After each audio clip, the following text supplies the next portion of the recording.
This is the SAU Report, a program featuring interviews with the faculty, staff, students, and alumni of Southern Arkansas University in Magnolia.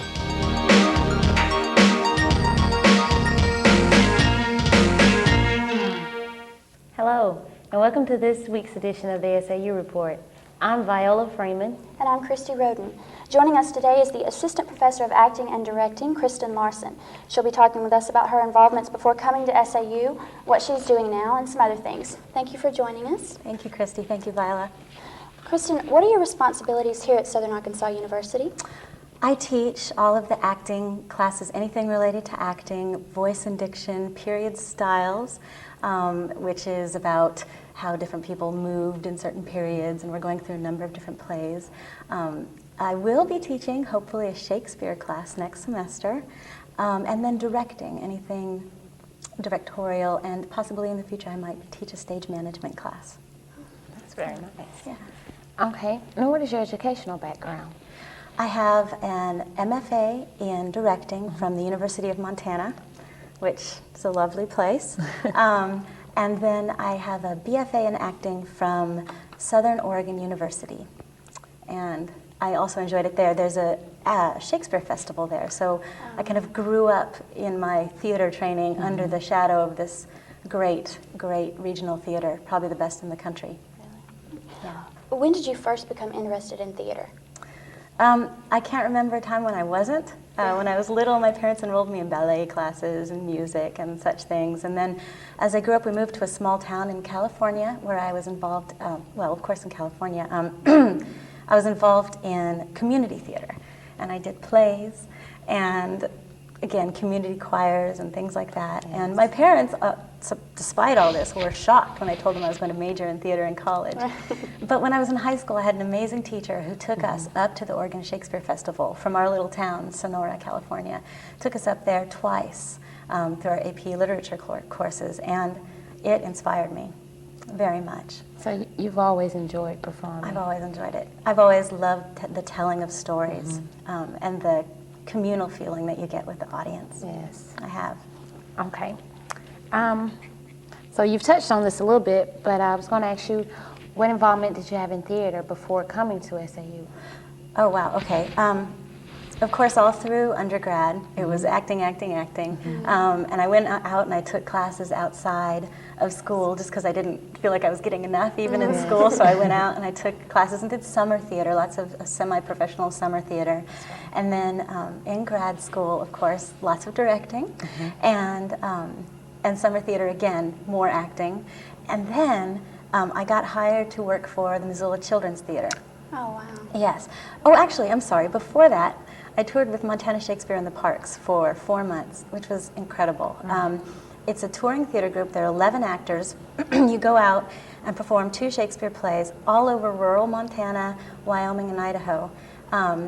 We go with a big trailer and a truck and a van.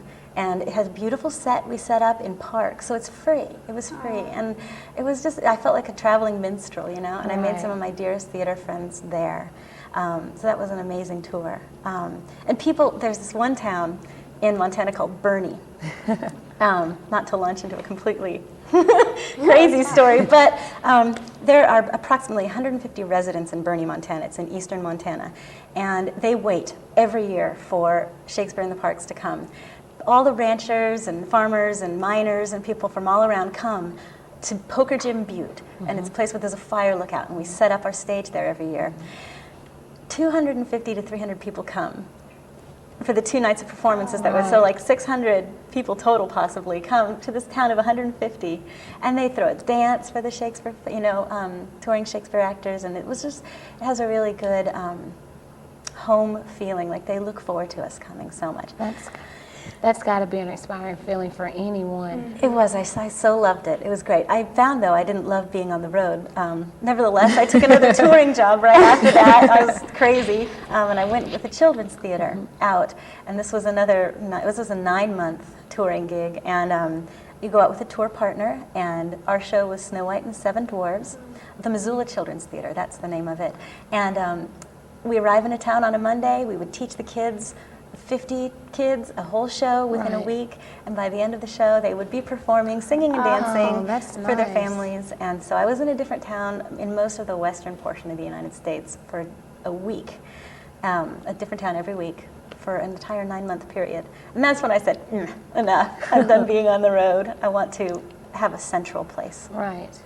So I bet it was a change from Oregon and California and those other places to come here, because to hear you talk about 600 people coming to a free show, and then they're charged $1, $3 to come here, and they don't pack the theater every night. So is that disappointing in any way?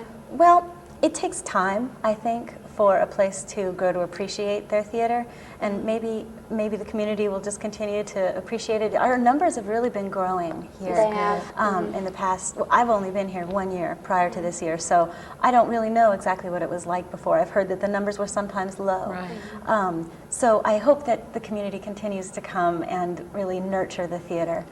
Do you have any ideas on ways of getting more people into the theater? I New thought play about making the ideas? actors go out, in sandwich boards, shaking hands on the street. That would be cute. Hand out flyers. No, Yes. I really did think of that today. I thought, how are we going to tell people about our upcoming shows? And I thought, wouldn't it be fun to, have people go out and shake hands That or hand would be out nice. candy or something? Well, they're doing a really good job, though. They've started putting advertisements for the plays on tables at local restaurants, and they send advertisements to the churches, not just in this community, but I think Haynesville and El Dorado, and there's groups that come from those churches to come see the plays. So Yeah. it's I getting believe a I've lot heard an better. advertisement on the radio for Yeah, a they've been production really or two. good. People have been really nice about letting us put our posters up, table tents out at restaurants. The community's been really supportive of that, and so I just hope people continue to come. Yes. Kristin, tell our viewers about the productions that you've directed at Southern Arkansas University. Okay. The first was The Fourth Wall, which you were in. And it was a fabulous little play by A.R. Gurney about the conventions that we use in theater, about how actors walk out and pretend that there's a wall between them and the audience, and how fake that is, how strange that is, and how the audience agrees to it. Everybody agrees to the fact that there's a blank wall there, and the actors act as if the audience isn't there. And I loved doing that play, because one of the things I think a lot about theater is the fourth wall is a convention. It need not be used for every play. I want to reach out to the audience more, some sort of audience contact.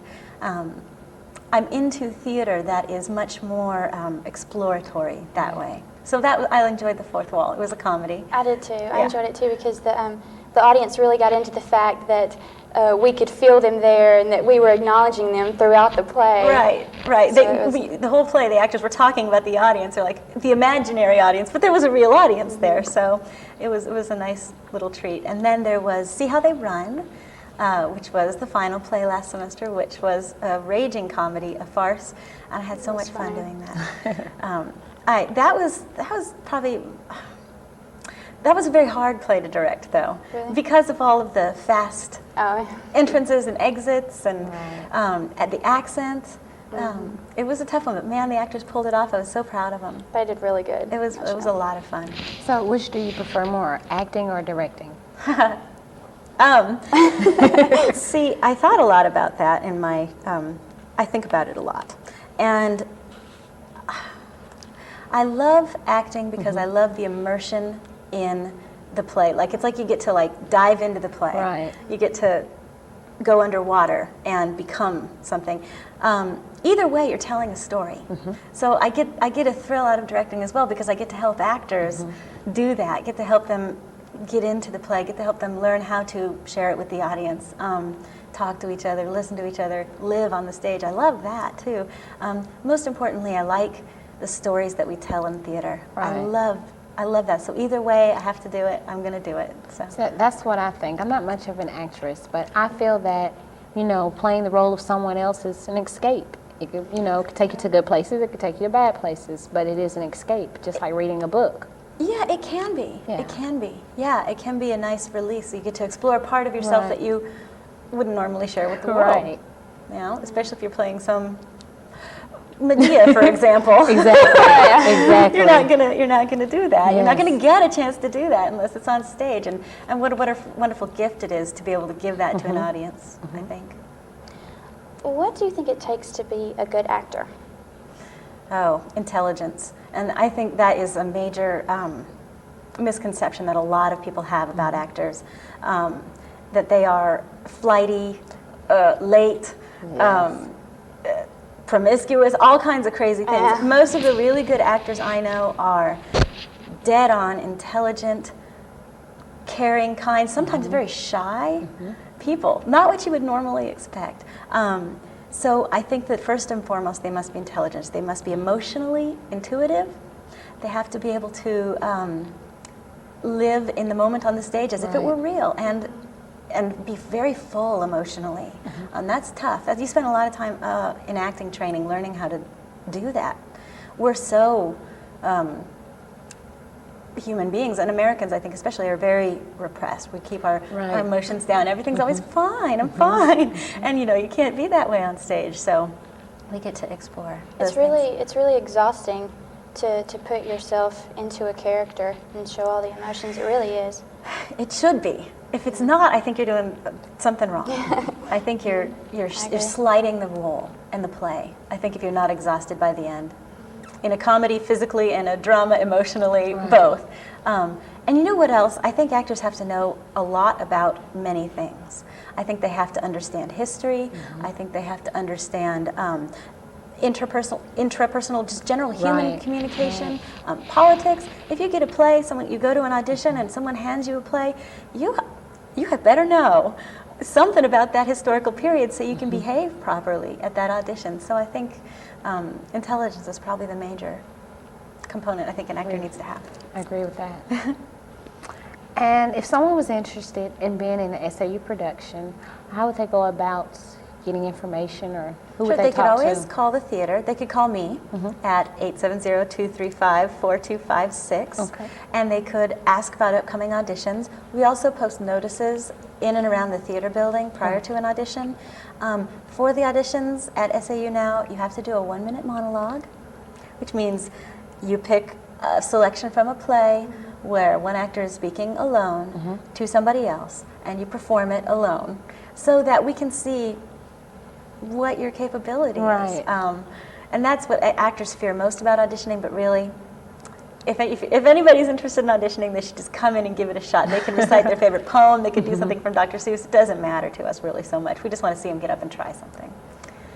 What advice would you give to college or high school students watching this program about pursuing a career in theater? I would say that you had better have a very strong passion for it. I would not encourage anybody to go into theater that doesn't feel wholeheartedly in love with it. I think that's probably true about any profession you choose, any career choice you're going to make. But in theater, it is the sad fact is that in theater, it's not very likely that you're going to get a great job all the time.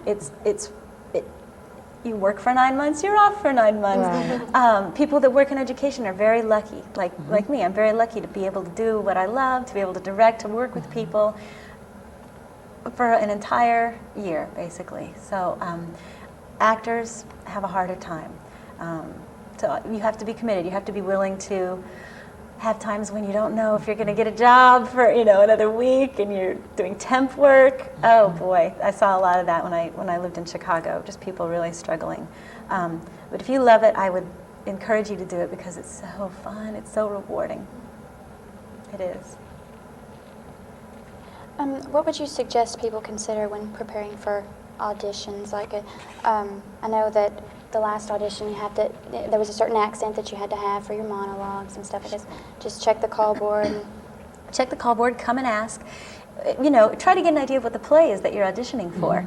If you know it's going to be a British farce or it's a heavy drama, you'll want to prepare your monologue accordingly. Do something with the proper accent if you can, so that when you walk in, the director will go, whoa, man, that person, they're on the ball. They know what this play is about. And in fact, if you get to know the play a little bit, you might see, oh, there's a character in there that I know I'm right for. I'm going to do a monologue that kind of makes me look good in that direction, and maybe I'll be considered for that part. And sometimes there's a script available in the department that you can look at. We always try to put sides out, or if you were to come and ask us in Overstreet 225, up there isn't the theater department. We're on the, second and a half floor there. We're kind of hard to find, but come up the stairs and look at a script and get an idea. We'd love to have people from outside the theater audition. Yeah. Let me ask you this. Which role do you find more pleasurable? A character role where the character is similar to you, it's easy for you to step into those shoes, or a character role where the character is completely the opposite of you, you really have to focus and get into this, you maybe have to make yourself cry.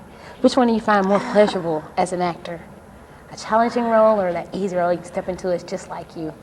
You know what's interesting about that is that the roles that are just like you are the hardest to play. Really? Mm-hmm. Because there's no mask. There's not. It's not as easy to. If you come across a character that is so akin to you, right. You actually end up bearing quite a bit of your soul that way. And I think a lot of people tend to view acting as, I'm going to put on a cover. Yeah. And I look at it as revealing something. So no matter what it is, if it's closer to me, it's even harder because I have to reveal closer to me. If it's further away, I reveal things that maybe, I get to play with a little bit. But I'm always revealing. So it's pleasurable either way. It is. As you said before, I'm involved in theater, and I know the actors aren't the only people that it takes to put on a production.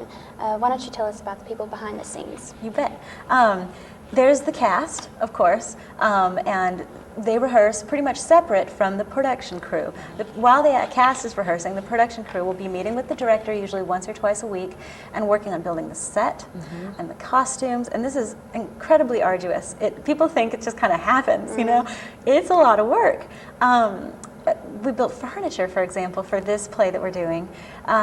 So there's a whole crew that does set dressing, then there's costumes, makeup, hair, all of them doing their research, doing, looking into the play to find out what the most clear thing that they could do to say, when that character walks on stage, I see what kind of person that is. Right away. I see what kind of person that is because their hair's done that way, because they're wearing those kind of shoes. I know. And that's the job of those people, and they put a lot of work into it. There's publicity. There's the house manager. That's the whole out of the theater group. Then there's the house manager, someone who runs the whole, from the ticket taking to the handing of the programs to getting people seated. So there's really 3 big groups of people that work on the play. And the director, of course, is supposed to make sure that all of them do the same thing, that we're all putting on the same play. That's sometimes hard. Yes. It's sometimes hard because people have disparate ideas about what this play's about, and someone needs to be at the helm kind of going, this is the way we're going to take this play. And that's what you do when you direct. Do you feel like the theater department here at SAU achieves enough support from the community? Well, yes. I wish there was more, of course. I wish the theater, was full and people had got turned away and they had to come back the next night because they were so excited. Of course, that would be great, we would love that. I know the actors would love it, and I think the audience would love it. So I guess I wish for more support, but I think that the growing support, the slowly growing support, is a good sign. Yeah. I agree. I think it is getting more. Tell us about the recruitment process for graduating high school seniors. Okay, we attend auditions for graduating high school seniors. They're in different places. Last summer it was in Conway, or at the end of last year, excuse me. And the high schools prepare the students to do a 1-minute monologue and a song if they can sing, I think a 30-second song. They come out on the stage, they get their minute and a half total for the song and the monologue to perform for us. And then what happens is we put up callback lists for those actors that we're interested in speaking to about coming to the university. And they come around to our rooms. So all the different universities will set up in different rooms of the college. And the actors will come around and meet us. And if there's somebody that we're particularly interested in, it's possible that we will have some scholarship money to offer. So how do you all go about the scholarship process? What stipulations are there on the theater department scholarships? Sure. If you are accepted into the theater department with a scholarship, and we do have quite a few actually, a lot of the majors are on full or partial scholarship, and so it's really nice that we have that. I mean, that the university supports that. You must take part in every production. You must audition for every production, whether or not you're an actor, because we're not that big that we can be that picky, right? I mean, some people who aren't actors are going to end up on the stage or don't think they're actors. I think that there are still some hiding out in our department that are actors, just don't know it yet. But then if they're not cast, they have to work in one of the production areas or on the publicity house area. They have to maintain, I don't know the grade point average they have to maintain. What do you know? Do you know? I think it's like Pretty sure it's at least the I average. think it's a 2.5. Yeah. Yeah. So you have to maintain a good grade point average and stay connected with the theater department. Be there, willing to clean out the costume shop when it needs to be cleaned out, or work on the props. Keep the theater in good order. SAU's production of No Exit, which I'm also in, was postponed due to a medical emergency. Tell our viewers what happened and when they can expect to see the show. Well, we were having tech rehearsal, which is when you put the lights and the sound, everything together with the actors for the very first time. It was on a Saturday prior to our opening. We were supposed to open on Monday.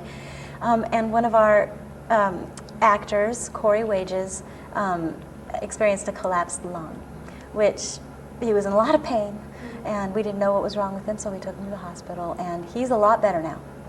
But we had to postpone the play because he was in the hospital for 4 or 5 days. Right. He's bouncing right back and really excited about getting to do the production. Interestingly, though, we didn't get to perform the production at all prior to our going to the American College Theater Festival, which is next week.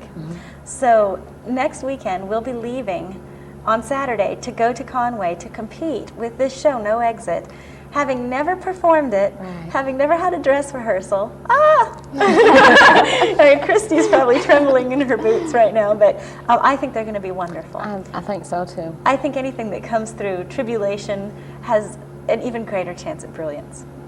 I think adrenaline alone will fly us through the show. Adrenaline, and you guys became closer because of this whole thing, I think. The whole cast was always very close. Actually, I've never laughed so much in rehearsal in my life. I haven't either. Yeah, it's a very heavy play. No Exit is a philosophical play.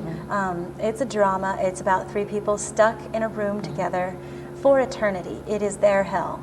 And they find that the torture that they're going to receive is not the physical kind, it's a mental torture. And they're put in this room specifically because they are going to torture each other, although they make attempts not to. It's difficult. It's a difficult play, and requires a lot of commitment from the actors. But I think because the play is so difficult, we spent a lot of time, we're so serious, and then we would just giggle and laugh. I think we needed the release. So I know when we were in the hospital with Corey, we giggled the whole time. It was a very serious situation, so I think we needed that release. But I just know it's going to go well. I think he needed it too while he was there. The seriousness going on. There's an upcoming production coming up. Do you want to tell us a little about it? Sure. I can tell you about the few that are coming up if you want. Okay. We have Charlie's Aunt, which is a British play, another British sort of comedy farce. In this play, you get to see 2 young boys trying to woo these 2 young girls, and they need a chaperone. And so they get their friend to dress up as a chaperone. And so you get to see a young man dressed up as a woman trying to play Charlie's aunt, and lots of silliness ensues. They get chased around, men fall in love with the guy dressed up as a woman. It's silly. And Ella Mossineri is the next play. After that, I'll be directing that one. Dan Skelton, Dr. Dan Skelton is directing Charlie's Aunt. He's wonderful. He was the chair of the theater department here. He's an incredible guy. And Ella Mossineri is the play after that, which I will be directing. It's going to be done in a thrust stage, which means that the audience will be sitting on the stage right with the actors. So we're going to do a different sort of setup. And our final play is Our Town, which is, of course, an American classic by Thornton Wilder. Wow, those sure are a few interesting plays to look forward to. We're about out of time. Okay. We would like to thank you for joining us for this edition of the SAU Report. I'm Viola Freeman. And I'm Christie Roden. Thank you for joining us.